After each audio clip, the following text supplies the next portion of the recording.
blast. People the same age as me in college, they going to parties, they going on trips, they with their friends, they making money. I'm sitting there dead broke, not having fun, not enjoying life. But I just waited my turn. I ain't really complain for real. I just waited my turn. You know what I'm saying? Like, I had to just my turn, fool. Now look at me, fool. It's people saying that about me now. You feel me? And wait your mother turn, bro. Your turn gonna come, bro. I promise you.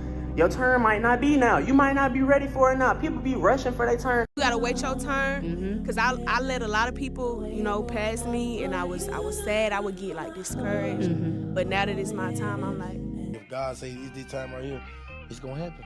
But if it ain't your time right now, don't beat yourself up. Just wait your time. Right now, he taking you through some steps that you need to know. The art of waiting your turn. Most people don't even know how to wait an hour in between goon sessions. There is a lost art known as waiting your turn. Delayed gratification. Staying down until you come up, some call it. The whole world, myself included, seem to struggle with this as the days go by and the number of TikToks increase. And you know, I want to blame it on TikTok since, you know, that's what most of us commentary channels do when there's any problem in today's world. But the truth of the matter is it comes from somewhere deeper. And TikTok honestly just amplifies and exposes this already forsaken reality. Let me explain to y'all the art of waiting your turn. The year was 1984. Before there was Lil Nas X's, there was Dennis Rodman. The NBA was full of coke sniffing, disco dancing, African booty scratcher looking basketball players. Basketball was completely different. Shooting wasn't as important as it is today, and everybody was a force to be reckoned with. Yet at the ripe age of 21, this one young man had the whole league shook. This young man stood out above the rest. He jumped out the gym. He contorted his body in ways others couldn't. It was almost like he was soaring through the air. People feared him despite him not being extremely tall or muscular. That guy's name was John Cena. No, I'm playing. It was Michael Jordan.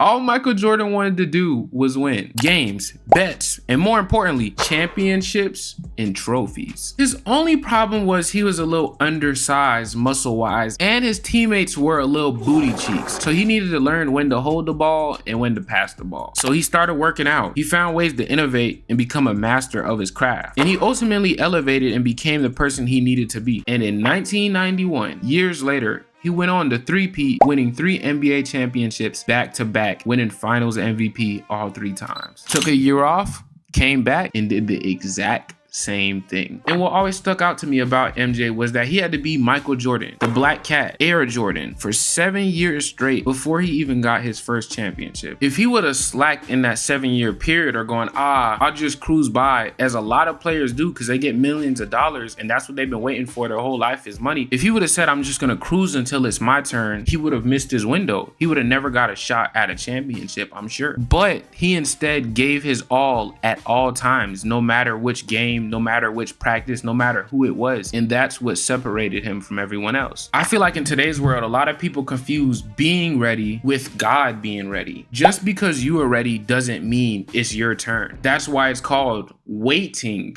your turn. Most of us get caught in that your part because we all have a sense of entitlement, and that ends up clouding our judgment and vision. Another big part of waiting your turn is trusting in yourself, because a lot of the times while people are waiting in line for their turn, they end up getting tired of waiting. They try to find somebody farther ahead who got in line earlier, or they just flat out go home and say, I don't even feel like eating no more, I'm gonna just go to the vending machine. And it all stems from a lack of trust in self, because if you trusted in yourself like Michael Jordan, you would be fine waiting 7 years, less or more, because you know you already have it. It just takes its own time to manifest in the physical. And most give up in between this waiting period. One person that did not though, however, is one of our favorite guys to glaze these days. South Carolina's very own Duke Dennis. Shout out, I'm also from South Carolina, so shout out. I see so many people online talk about him like he's an overnight success, and they have some sort of jealousy because they don't have what he has. Little do they know it has nothing to do with the material though. You know, it's like people are in line and they see that he's finally got to the front of the line. He's eating, he has all the most delicious food, and he's getting full. He's having a fun time. But little do they know this man was sitting in line before half of us was even born. That is not a joke to say he's old. I know it sounds like that, but genuinely, I was born in 2005. This man was born in 1990 something. So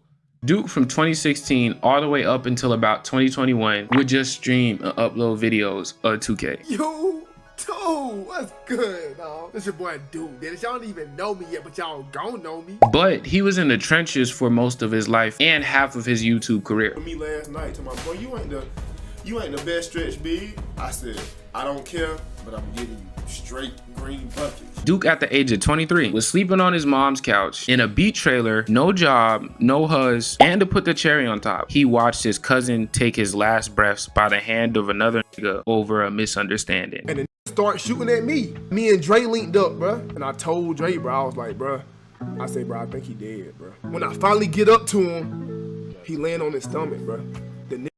The nigga shot my cousin in the back, bruh.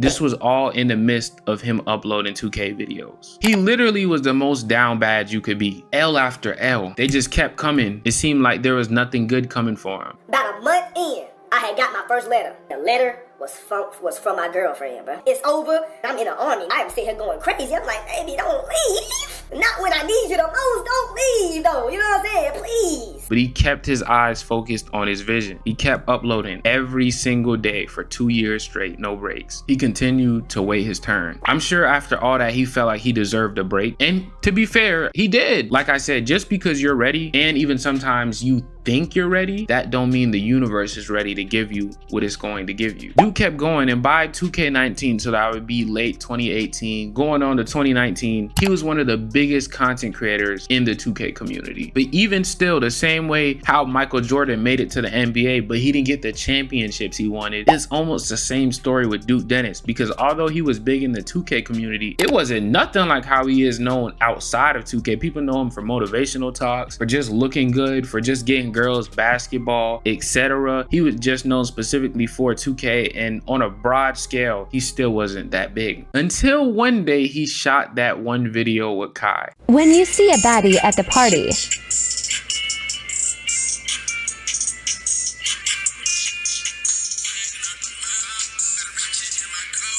That day changed my life right there. When I woke up that next morning, I had actresses, WNBA players, female artists, Instagram models, everybody DMing me.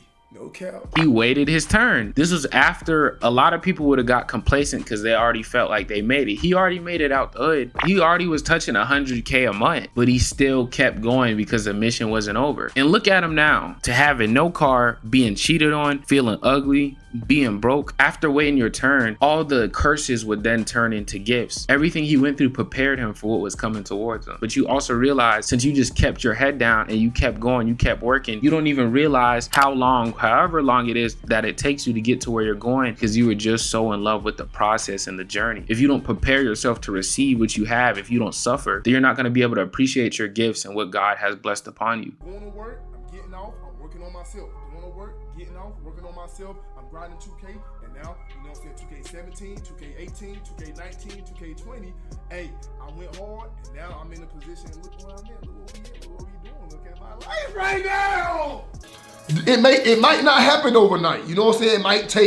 It might take 5 months, 6 months, 8 months, a year, 2 years. It might take a little long, but that's how you really know who want it. I remember I heard somebody say that God is delayed gratification and the devil is instant gratification. And ultimately, the universe tests you before it gives you what you want, to make sure you learned all the lessons to not only maintain what you get, but again, to appreciate it. And this is normally what gets a lot of people a lot of the times. Right when all they gotta do is dig one more inch into the ground to get the gold, they give up. Or they take the temptation from the guy saying, yo, come this way, I found a little bit of gold over here. Instead of just focusing on this one wall right here, you just dig one more inch deeper. The gold's right there, but you let somebody come and take you, yo, come on, bro, I got a job for you, bro. I know you're broke right now. Come, bro, I got this job for you. You let your parents, you let everybody else, you let all these voices, this temptation stop you when you're this shy of getting what you want. It low-key reminds me of the 2016 XXL freshman class. I remember when they first came out, them as a whole, the hip-hop world collectively really just hated them. You know, they were different. They called them the mumble rappers, or they said they were a little too feminine, like, you know, Uzi, and just all these things because they went against traditionally what was. They essentially were trying to gatekeep them from entering the hip-hop sphere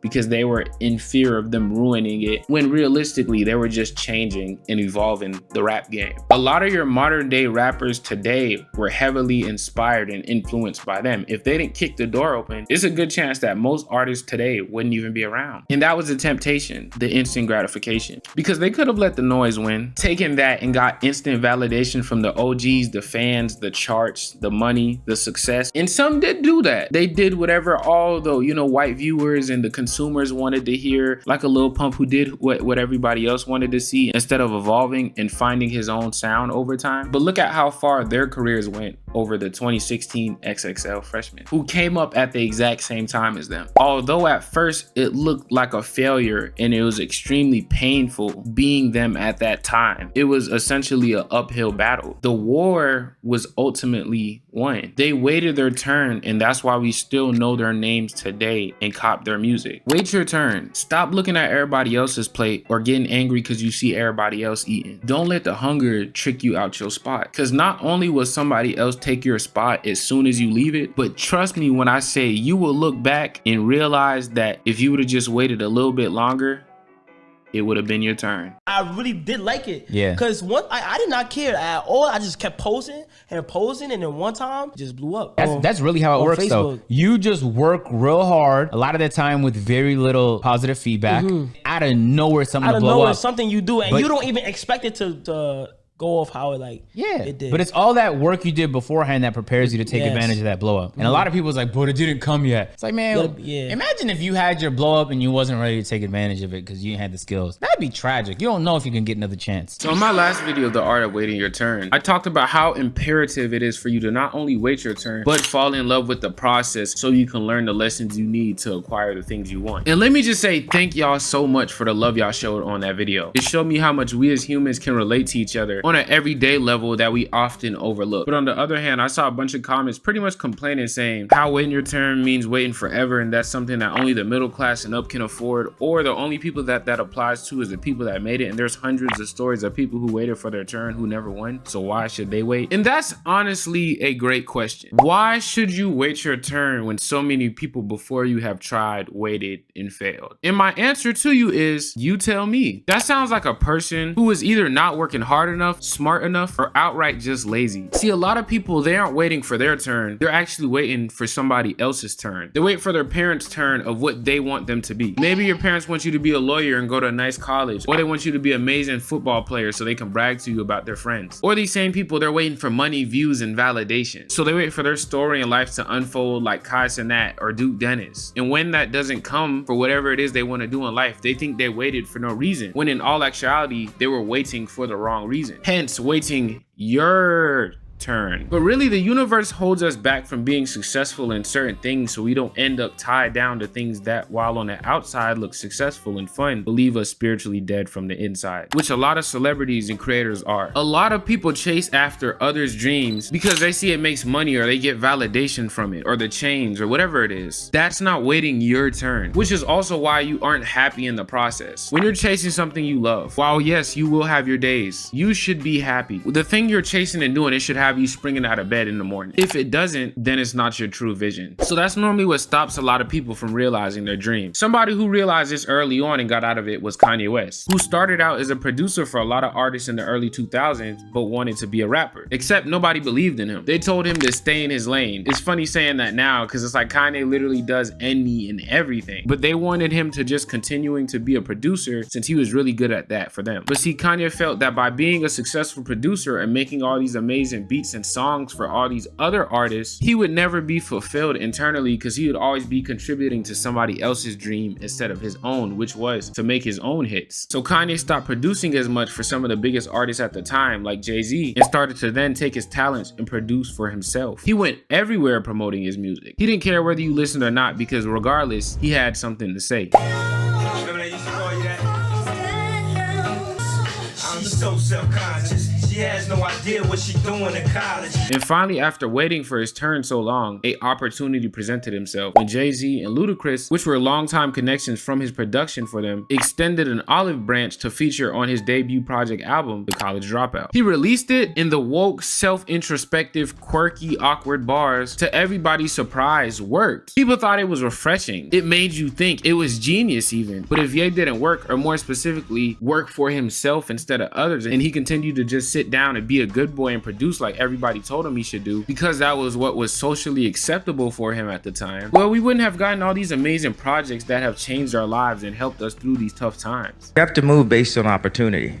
If you have an opportunity to make a living at exactly what you dream about, you have to pursue that at that time when it's there. If the opportunity isn't there, just keep educating yourself as much as possible so that when the time comes, you'll be even better at that dream that you had. The other one I see a lot of people bring up when it's time to wait your turn is excuses. There's so many people who say they want to be rich, but they don't read any books on how to become rich. They don't study the mindset of rich and successful people. And more importantly, they take very little action, if any at all, to accomplish the thing they say they want. Faith without works is dead. A perfect way to spot these types of people and see somebody is not going to be successful is how quick they are to give you an excuse. Only middle class people can afford to chase dreams. This person's only successful because of his connections or because he's this race.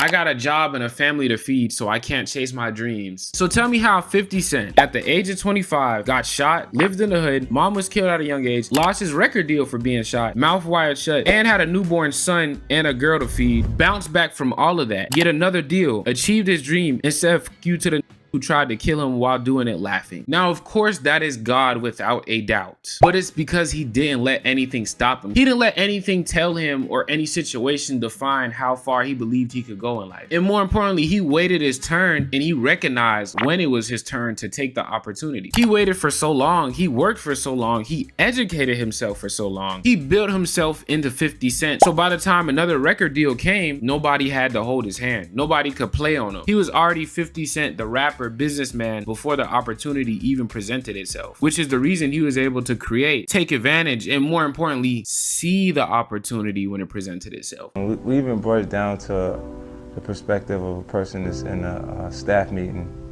that is watching someone else raise their hand to answer a question that they know the answer to. And that means that person deserves to be ahead of you in life, because your fear of being wrong at that point is not allowing you to create your value in the workspace. So many people aren't working hard enough that when the opportunity presents itself, they don't even see it. Most people are so tired to the point when the opportunity presents itself, they don't see it. So in their head, they just go, I waited too long and nothing ever came, which is false, because the opportunity is never going to be how you think it will be. It might not be as big and as obvious in your face as you want it to be. But if you are working, opportunities are always presenting themselves for you in the form of people, jobs, videos. So after waiting your turn, you got to be ready for the moment, because you will get your chance to shine. The difference between those who are successful and those who are not is oftentimes not that one waited a lot longer than the other, but those who are successful realized the world was theirs and they took it. What would you say to someone who's like trying to come up? Maybe not necessarily the way you came up, obviously, but in their own way. What would you tell them? What kind of encouragement would you? One thing I hate saying this because everybody says it, like consistency, dedication, like,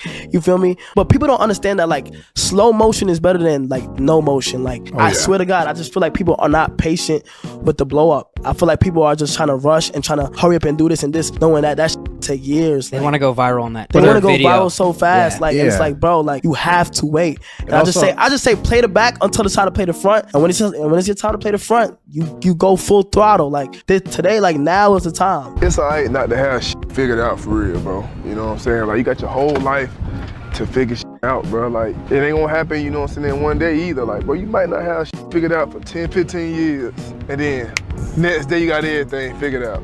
And everybody sitting here looking at you wondering how the hell you figured all this shit out whole time. They not knowing that this shit took you a long time, bro. This shit took you a long time. Well, can you please share some words of motivation to everyone watching my show? Do you be yourself and make sure that you love being yourself. And it's going to be roadblocks, it's going to be tribulations, but always remember this is a life experience. Accept the experience, appreciate the experience, and learn how to move on from things that don't serve you well, you know, and find your journey, respect your journey, and love it.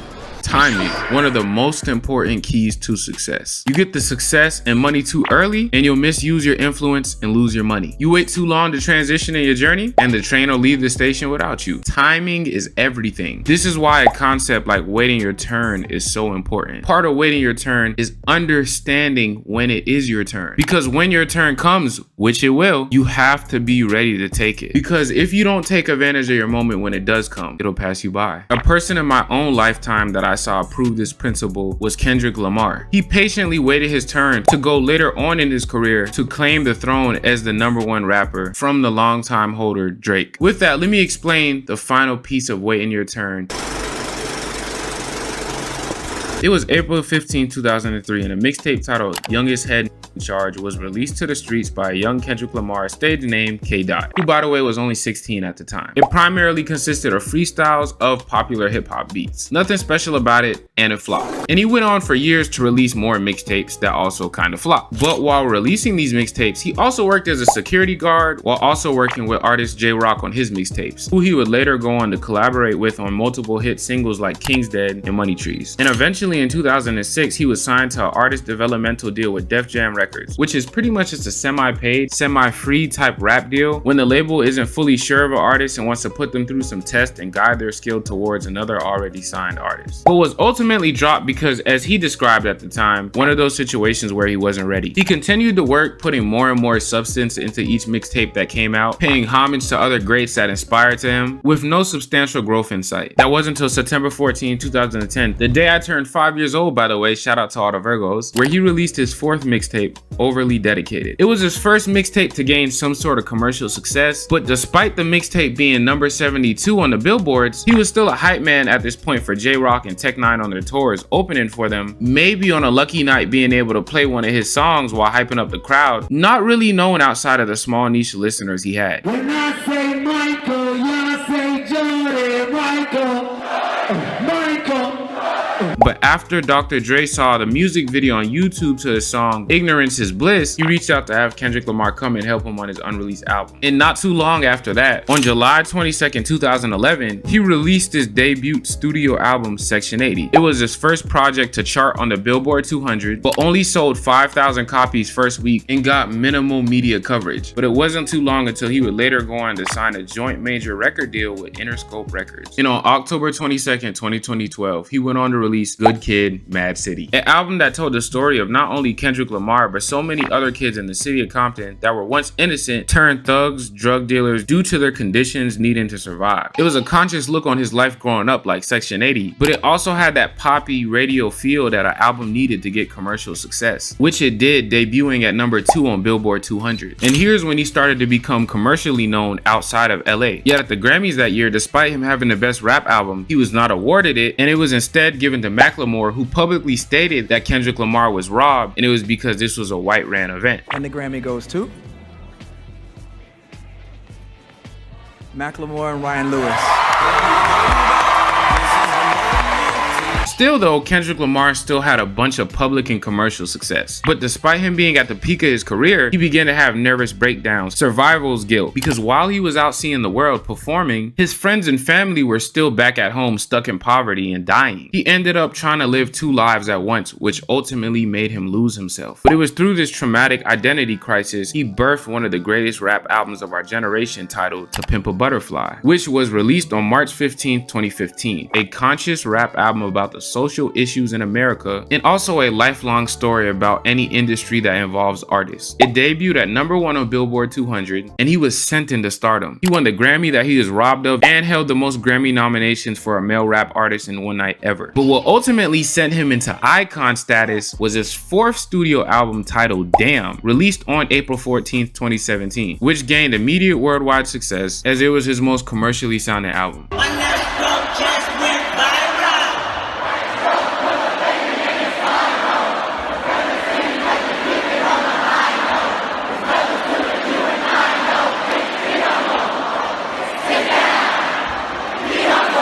but it still had that substance that Kendrick Lamar is known to have boiling beneath the surface. Around the same time, he began to tour and hop on features of some of the most popular songs at the time, like New Freezer, Mask Off, and All the Stars. He also produced the iconic Black Panther album this year. And after this damn tour, he entered a 4-year recording hiatus where the world silently started to forget about Kendrick Lamar. But he eventually came back and dropped his 5th studio album, Mr. Morale, one of his more underwhelming projects. It was an album like To Pimp a Butterfly, and it talked about the mental issues he's had to deal with since the fame, the money, and fast lifestyle. But it was more of a personal healing album, where it was like we were a third perspective listening and watching Kendrick Lamar go through his personal healing journey. Still though, nonetheless, it was up on the charts, it got the Grammy that year, and he was back like he never left. But despite Kendrick Lamar being so iconic, so commercially successful, the question of who was the king of rap was still in question. Due to another rapper being way more consistent and successful than Kendrick Lamar due to his racial appearance and ability to make hits that pull in a broader, lighter audience. And that guy is none other than BBL Drizzy. See, even though Kendrick Lamar makes such iconic moments and projects, Drake makes enough iconic hits for that year and vibe. So it was easy for Drake to run the rap game, especially when you take in account for the fact that Kendrick Lamar isn't very active in the public or socially unless it's to drop his music, unlike Drake, who is the trendiest wave rider artist that hip hop has ever seen. So Drake and Kendrick Lamar have always sneak dissed each other, and it seemed that Drake would continue to run the rap game. That was until March 26, 2024, where Kendrick Lamar, after reaching a boiling point upon hearing Drake parade around as if he was the king of hip hop and J. Cole roped himself, Drake, and him as the big 3 of hip hop, and directly sent shots at them saying he was the king of hip hop, thus sparking one of the biggest beefs that hip hop has ever seen. And eventually Kendrick Lamar went on to absolutely dog walk Drake and claimed the title of #1 rapper in the world. You know, eventually winning a Grammy for his diss track Not Like Us, and he is as of now at the peak of his career. And what makes it so crazy is before this beef, Kendrick Lamar's career was on the decline. Although very subtle given the height of his status, the younger generation since Damn really hasn't been checking for him, since our minds are set up like TikTok and he already isn't active on social media. But due to him coming in at this perfect time and seeing his moment be there and taking advantage of it, he went out and called the other 2 biggest rap artists of our generation. And he knew exactly how to beat Drake because he studied Drake's tactics against so many other artists, which I explained in the Art of Karma video. And this beef ultimately gave Kendrick Lamar another surge in his career, but that was because he waited his turn, and more importantly, he took advantage of his turn when it was here. So please wait your turn, because trust me when I say, if you choose or don't see it when it presents itself, it'll go just as quick as it came, the same as a shooting star in the sky. And that's the art.